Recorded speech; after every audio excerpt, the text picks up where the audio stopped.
programa de hoje, a nossa maior necessidade é Deus.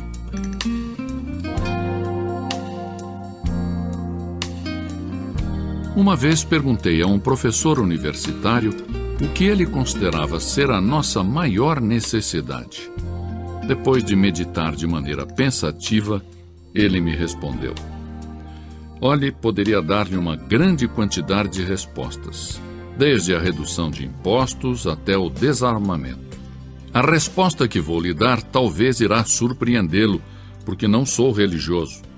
Mas creio que a nossa maior necessidade no momento presente é um despertamento espiritual que restaure a moral e a integridade coletivas e individuais em toda a nação. Não basta chamar-se cristão. Algumas pessoas se gabam de serem chamadas de cristãs, mas se a nossa conduta não está à altura das normas cristãs, atrairemos sobre nós a condenação. Em Apocalipse 3:1, lemos: tens nome de que vives e estás morto. Não basta ir à igreja.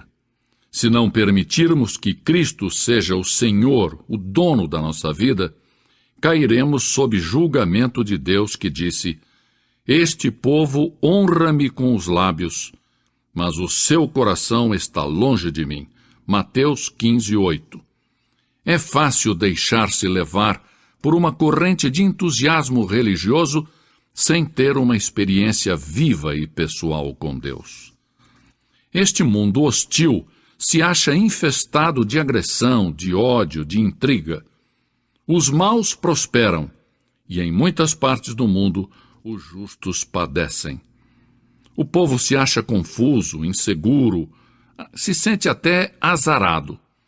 Talvez nunca houve tanta prosperidade econômica acompanhada de tanta infelicidade.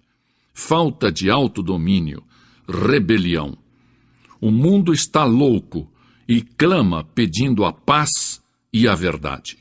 Deus derramou sobre um povo todo tipo de bênçãos, mas esse povo havia perdido a saúde espiritual.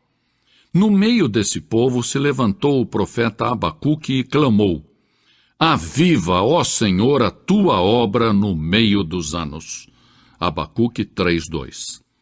Talvez você pergunte: mas como obter a renovação e o despertamento? Que passos tenho que seguir para alcançá-lo? Primeiro, você deve fazer uma oração fervorosa. A Bíblia diz: se o meu povo, que se chama pelo meu nome, se humilhar e orar e buscar a minha face e se desviar dos seus maus caminhos, então, diz o Senhor, eu ouvirei dos céus, perdoarei os seus pecados e sararei a sua terra. Segundo Crônicas 7:14. Deve haver um anseio profundo de avivamento, não um simples balbuciar de palavras ou palavreado religioso. É preciso que haja oração intensa e fervorosa. A Bíblia diz: a súplica de um justo pode muito nos seus efeitos. Tiago 5:16. Que a sua alma esteja em agonia, que corram as lágrimas, que o seu coração se angustie pelos perdidos. A palavra de Deus diz: aquele que sai chorando, levando a semente para semear, voltará com cânticos de júbilo, trazendo consigo os seus molhos. Salmos 126:6. Segundo, nós temos que abandonar os nossos pecados. A Bíblia é clara: deixe o ímpio o seu caminho e o homem maligno os seus pensamentos. Volte-se ao Senhor. Isaías 55:7. Mas antes de começar o avivamento, tem que cessar entre os crentes as disputas, prejuízos, má vontade, inveja, ciúmes, amargura, crentes criticando uns aos outros. Porque o mundo se acha perdido perante tantas discórdias, lutas e intolerância entre aqueles que dizem pertencer a Cristo. O despertamento deve começar no coração dos crentes, antes que o Evangelho possa chegar com eficácia ao mundo. Quando os discípulos de Cristo deixarem as suas discórdias e egoísmo e confessarem os seus pecados, então deixarão que o Espírito Santo os encham. Então se produz o avivamento. Temos que abandonar os nossos maus caminhos. O Espírito de Deus não pode atuar em um clima de dissensão, discórdia e disputas. Devemos nos despojar da nossa mesquinharia, das nossas miudezas, dos nossos caprichos. O inimigo das nossas almas tem debilitado a eficácia da igreja porque temos nos especializado em controvérsias, em dissensões, e não temos andado chorando e levando a semente preciosa. Salmo 126, 6. Sim, porque temos dado mais ênfase às instituições do que à oração ou mesmo a Deus. Que o Senhor nos perdoe e nos ajude a nos livrarmos de hábitos perversos e mesquinhos. Se vamos ter um despertamento em nossos dias, como crentes teremos que abandonar os nossos pecados individuais e coletivos. Em terceiro lugar, Deus tem que ser real para nós. A Bíblia diz: se o meu povo buscar a minha face, eu o ouvirei do céu. Porque em um mundo cheio de materialismo grosseiro, nós também temos tentado reduzir Deus ao nosso próprio tamanho. O nosso Deus parece ter se transformado em demasiadamente pequenino, e somos culpados de idolatria intelectual.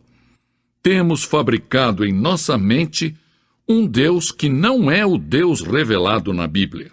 Muitas vezes associamos a experiência cristã genuína, vital e pessoal a pessoas altamente emotivas. Muitos chegam a dizer: é bom ir à igreja, viver uma vida decente, sim, mas eu não estou disposto a ser fanático. Consideram que a fé cristã é uma mania, algo demente. O cristianismo tem alguma importância? Sim, o cristianismo tem suprema importância. É algo importante? Sim, é tudo. Sem a fé cristã, não vale a pena. É vital. Você pode conhecer a Deus. Milhares de cristãos afirmam com certeza: eu sei que já passei da morte para a vida. 1 João 3,14. Eu sei em quem tenho crido. 2 Timóteo 1,12. Lemos em João 7,17: se alguém quiser fazer a vontade de Deus, há de saber se a doutrina é dele. Precisamos de um reavivamento da fé cristã, da experiência cristã, do andar com Deus. Deus tem dito: se o meu povo buscar a minha face. Se de novo descobrirmos que Ele é santo, justo, real, absoluto e pessoal, e que é um Deus de amor e de misericórdia, esta realidade será transferida ao mundo e o avivamento então virá. Assim tem sucedido em toda a história, e sucederá outra vez. Não devemos colocar a fé cristã em dúvida falando de Cristo sem conhecê-lo. Não vamos fechar a porta da igreja com a chave da inconsistência, impedindo que os perdidos venham a Cristo. Não devemos impedir o avivamento com a nossa falta de fé e de oração. Não percamos a vitória espiritual, permitindo que o pecado nos mantenha presos. Busquemos a face de Deus e abandonemos os nossos maus caminhos, e então sim, então ouviremos a voz do céu. A igreja tem a chave do avivamento. Está ao alcance de nossas mãos. Nós vamos aceitar o desafio? Teremos coragem de pagar o preço? As reservas do céu são suficientes para saciar o mundo que perece de fome e fome espiritual? Não devemos oferecer desculpas. Agora uma pergunta direta. Você já aceitou a Cristo como seu Salvador? Se não, Se você for sincero, reconhecerá que no profundo do seu coração há um vazio. Seu coração anseia por paz, gozo e perdão. Há um vazio que o mundo não pode satisfazer. No centro da história, em um caminho da Palestina, se plantou uma cruz. A cruz de Cristo, o Filho de Deus. Por um milagre admirável que só Deus conhece, todos os que põem o seu olhar naquele que foi sacrificado na cruz recebem a salvação. Não somente as pessoas boas, respeitáveis e decentes, mas os vis, os desprezíveis, os desumanos. Um ladrão que agonizava junto com Jesus pôs nele o olhar de fé e recebeu a segurança da vida eterna. Entregue a sua vida a Cristo agora mesmo. E pode ser que o despertamento que o mundo necessita começará através de você. Que o Senhor assim o abençoe.